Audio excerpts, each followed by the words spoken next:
Respect for truth and integrity is the foundation of morality. It is upon this foundation that one's mindset and ethical values are built. Without respect or genuine feelings, there is no difference between a human being and a wild animal. With that thought in mind, today we dive into the chilling story of the Spanish horror movie 32, Malasaña Street. Before we step into the events, it's important to note that this film is inspired by real incidents. The Olmedo family moves from their village to Madrid, settling into a house at 32 Malasaña Street. Soon after, they begin to experience strange and unsettling occurrences, and those experiences form the heart of this story.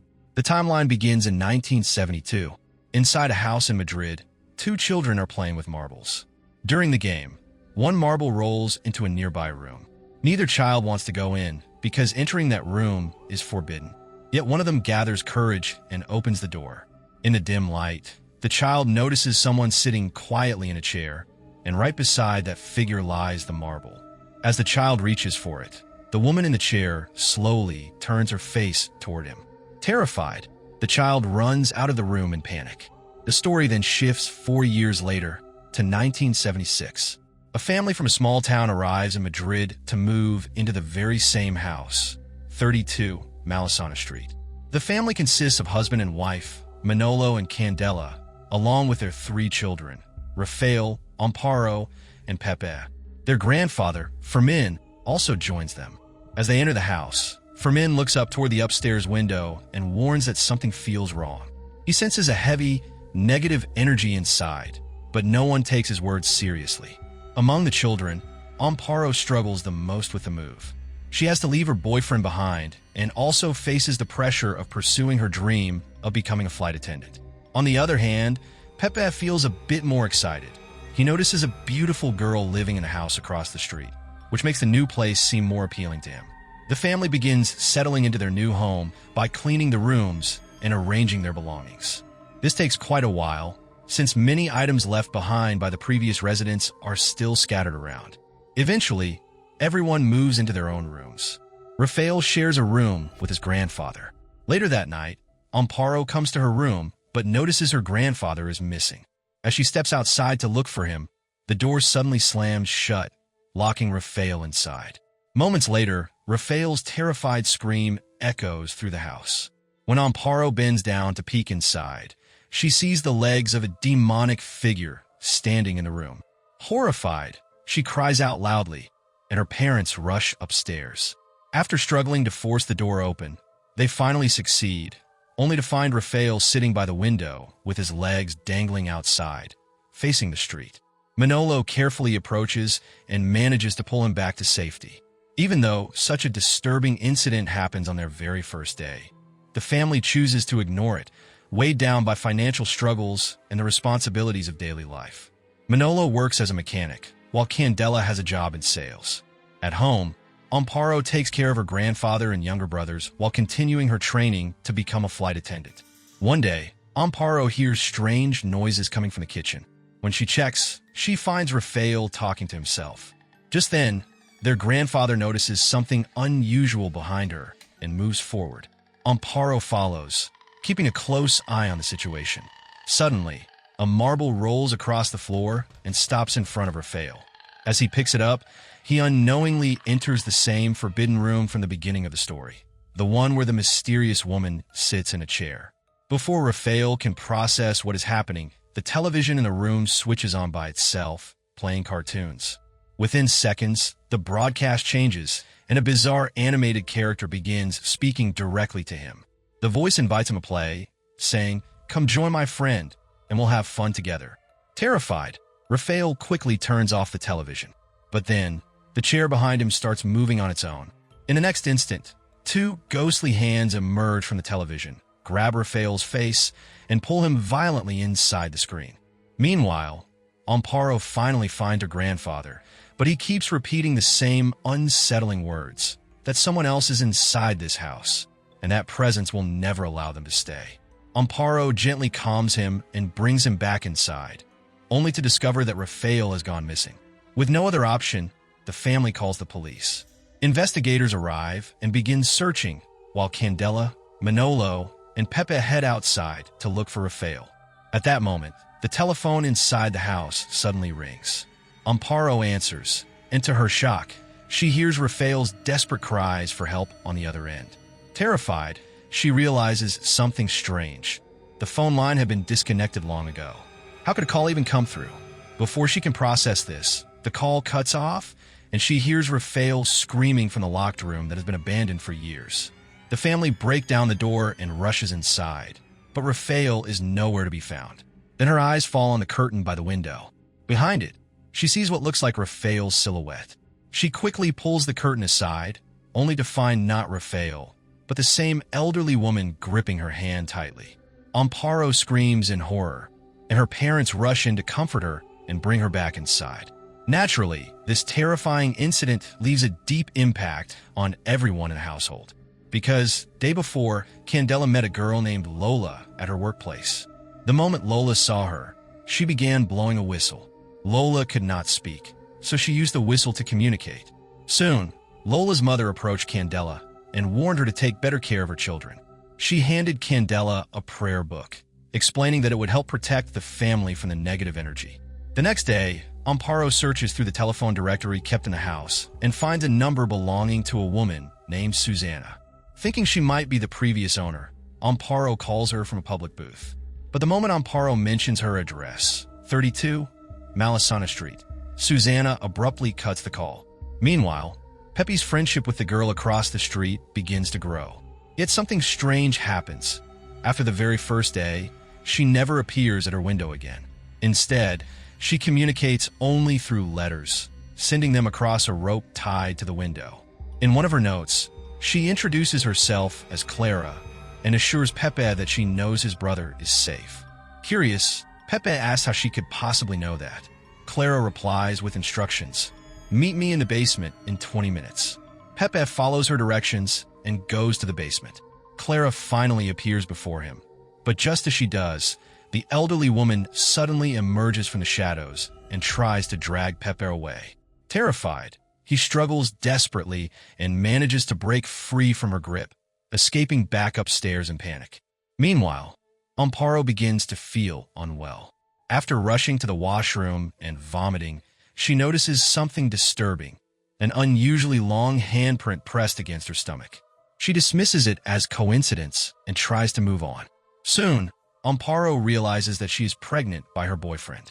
Later, as she approaches the kitchen, she peers through the glass panel on the door and sees the elderly woman standing inside.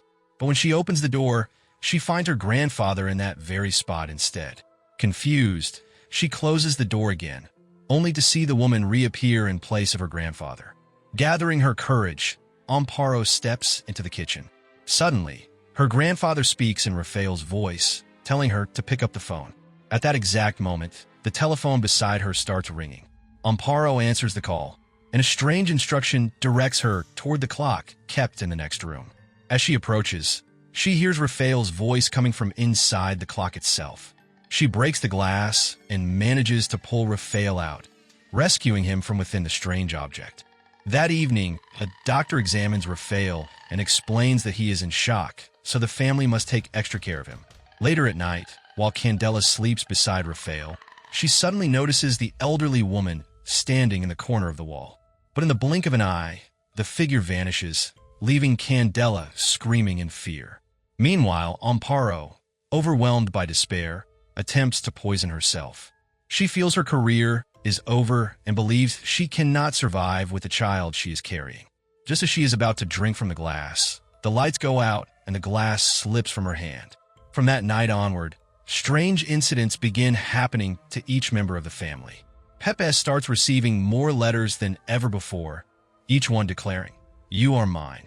One night, Manolo sees the terrifying elderly woman inside their room. Horrified, he quickly gathers his family and takes them to spend the night at a hotel. The next morning, without wasting a moment, he goes to the bank to settle the loan and sell the house. But the manager informs him that they must repay the entire loan within the set time frame, and until then, they are bound to stay in the house. Everything seems to be falling apart. To make matters worse, Candela loses her job. Before leaving, she takes Lola's address and visits her home. There, she learns from Lola's mother that Lola has a rare ability to see spirits. After hearing Candela's story, both mother and daughter agree to help and come to 32 Malasaña Street. At this time, Amparo is not at home because she has gone to meet Susanna. When she arrives, she discovers that Susanna is an elderly woman. Susanna immediately begins asking countless questions about her and her family. After listening carefully, Susanna suddenly warns her that the youngest child in the family is about to be lost very soon. Shocked, Amparo shares everything that has been happening in their house. Susanna goes to fetch water, but she does not return for a long time. While searching the house, Amparo finds an album filled with photographs. Among them is a picture of a woman identical to the one hanging on the wall inside her own home. The album also contains several other photos, including one of a boy who looks exactly like that same woman. Just then, Susanna returns and clarifies that the woman is not her. It is Clara.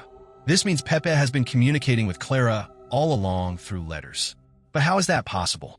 Susanna explains that the spirit haunting their house is none other than Clara, her own sister. Clara was born male, but always behaved and dressed like a girl.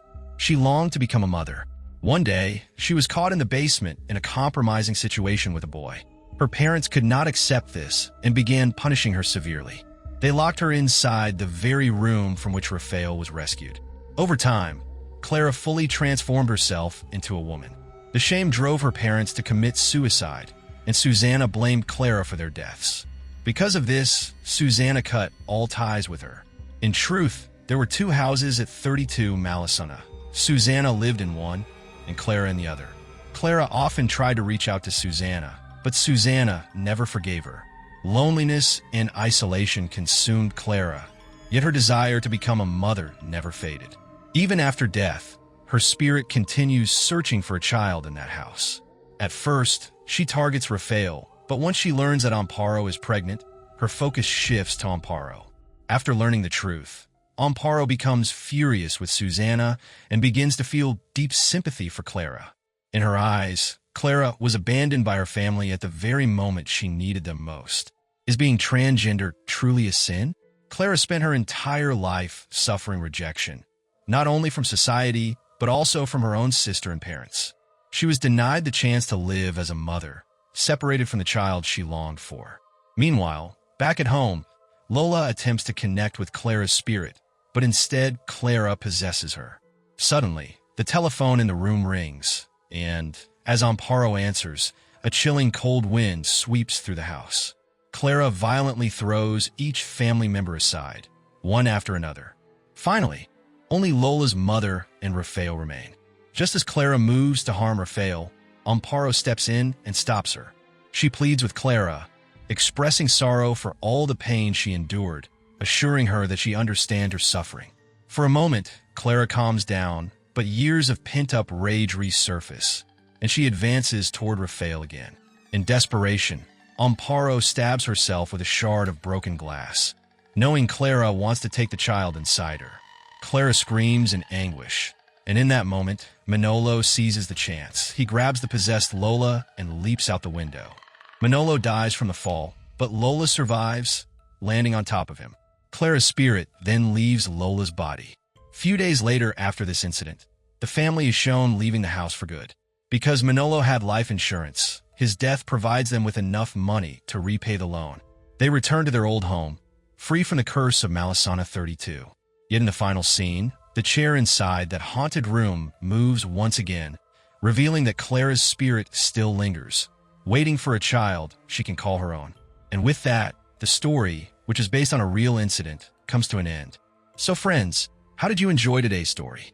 Share your thoughts in the comments. If you liked the video, don't forget to give it a thumbs up. And for those who are new to the channel, make sure to subscribe and press the bell icon. Now, if you want to hear another chilling tale based on true events from Indonesia, click on the next video.